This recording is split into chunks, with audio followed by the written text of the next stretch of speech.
Elon Musk addressing Twitter employees at a company-wide meeting for the first time since agreeing to buy the company for $44 billion in late April. Joining us now with more is Bloomberg's Ed Ludlow. Ed, it's been a fascinating coverage of this, and I have to really praise you for leading our coverage on the T-Live blog, TLIV, on your terminal.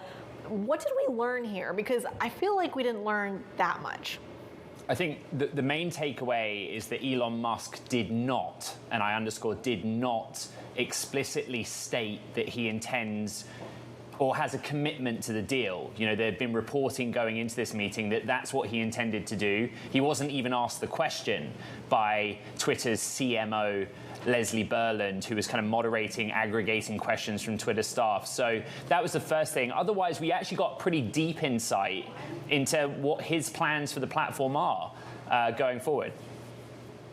So let's dive into those plans a little bit. I think something that really stood out here is the goal to hit 1 billion monthly / daily active users. You pointed out earlier to me today, 259 million is where we're at. Ed, how do we get there?